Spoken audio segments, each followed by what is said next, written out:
ഒരു സൂത്രവാക്യം പങ്കുവച്ചു. സിനിമാ നടനും രക്ഷയില്ല. എഥനോളിന്റെ രാസസൂത്രവാക്യം പങ്കുവച്ച നടൻ സണ്ണി വെയിനു നേരെ സംഘികളുടെ രൂക്ഷമായ സൈബർ ആക്രമണം. എഥനോൾ കലർത്തിയ ഇന്ധനം വാഹന എഞ്ചിനുകൾക്ക് കേടുപാടുകൾ ഉണ്ടാക്കാമെന്ന് കേന്ദ്ര സർക്കാർ തന്നെ സമ്മതിച്ചിട്ടുള്ള സാഹചര്യത്തിൽ കൂടിയാണ് ഈ വ്യാപക ആക്രമണം.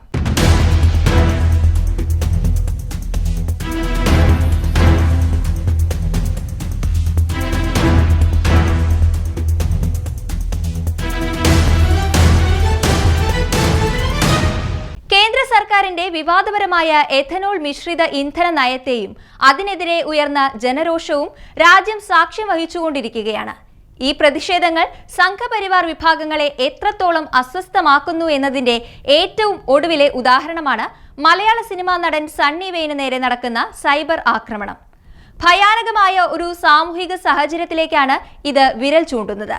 CH3 CH2 OH എന്ന എഥനോളിന്റെ രാസസൂത്രവാക്യം സോഷ്യൽ മീഡിയയിൽ പങ്കുവച്ചു എന്ന നിസ്സാരവും സാങ്കേതികവുമായ കാരണത്താലാണ് നടനിപ്പോൾ സംഘപരിവാർ പ്രൊഫൈലുകളുടെ രൂക്ഷമായ സൈബർ ആക്രമണത്തിന് ഇരയായിക്കൊണ്ടിരിക്കുന്നത്. വിമർശനങ്ങളെയും വ്യത്യസ്ത അഭിപ്രായങ്ങളെയും എത്രമാത്രം അസഹിഷ്ണുതയോടെയാണ് ഒരു വിഭാഗം സമീപിക്കുന്നത് എന്നതിന്റെ തെളിവാണ് സണ്ണി വെയിന്റെ ഫേസ്ബുക്ക് പോസ്റ്റിന് താഴെ ഉയരുന്ന അധിക്ഷേപങ്ങൾ. രാജ്യദ്രോഹി, സിനിമകൾ ബഹിഷ്കരിക്കും തുടങ്ങിയ ഭീഷണികളും ചട്ടമ്പിത്തം നിറഞ്ഞ കമന്റുകളുമാണ് നടനെതിരെ വർഷിക്കുന്നത്. സർക്കാരിന്റെ ഇന്ധന നയത്തിനെതിരെ അല്പം ഹാസ്യത്തിന്റെ മേമ്പൊടി ചേർത്ത് എന്നാൽ ശാസ്ത്രീയമായ ഒരു വസ്തുത ചൂണ്ടിക്കാണിക്കുകയാണ് നടൻ ചെയ്തത്. ഇവിടെ ഏറ്റവും വൈരുദ്ധ്യവും ഗൗരവമേറിയതുമായ വിഷയം എന്തെന്നാൽ എഥനോൾ കലർത്തിയ ഇന്ധനം പഴയ വാഹനങ്ങളുടെ എഞ്ചിനുകൾക്ക് കേടുപാടുകൾ വരുത്താൻ സാധ്യതയുണ്ടെന്ന് കേന്ദ്ര സർക്കാർ തന്നെ പാർലമെന്റിൽ സമ്മതിച്ചിട്ടുള്ള വസ്തുതയാണ്. E20 ഇന്ധനം ഉപയോഗിക്കുമ്പോൾ പ്രത്യേകിച്ച് BS3 ശ്രേണിയിലുള്ള വാഹനങ്ങളിലെ ചില റബ്ബർ ഭാഗങ്ങൾക്കും ഗ്യാസ് കറ്റുകൾക്കും തകരാർ സംഭവിക്കുമെന്നും അവ മാറ്റേണ്ടി വരുമെന്നും ഗതാഗത മന്ത്രാലയം വ്യക്തമാക്കിയിരുന്നു. ജനങ്ങൾക്ക് ഇന്ധനക്ഷമത കുറയുന്നതും എഞ്ചിൻ തകരാറിലാകുന്നതും മൂലമുണ്ടാകുന്ന സാമ്പത്തിക ഭാരം ഒരു വശത്ത് പുകയുമ്പോഴാണ് ഇതിനെതിരെ പ്രതികരിക്കുന്നവരുടെ വായടപ്പിക്കാൻ സൈബർ പോരാളികൾ എത്തുന്നത്. സാധാരണക്കാരുടെ ദൈനംദിന ജീവിതത്തെ ബാധിക്കുന്ന വിഷയങ്ങളിൽ സർക്കാരുകൾ കൈക്കൊള്ളുന്ന തീരുമാനങ്ങളെ വിമർശിക്കാനും ചോദ്യം ചെയ്യാനും ജനാധിപത്യ രാജ്യത്ത് ഓരോ പൗരനും അവകാശമുണ്ട്.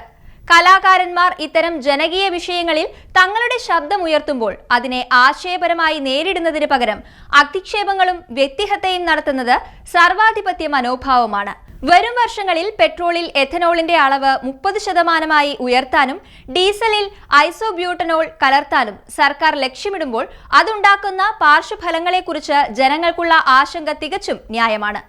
സത്യവും ശാസ്ത്രീയവുമായ കാര്യങ്ങൾ വിളിച്ചു പറയുന്നവരെ നിശബ്ദരാക്കാൻ സൈബർ ആക്രമണങ്ങൾ അഴിച്ചുവിടുന്നത് ജനങ്ങളുടെ ചോദ്യം ചെയ്യാനുള്ള അവകാശത്തിന്മേലുള്ള കടന്നുകയറ്റമാണ്.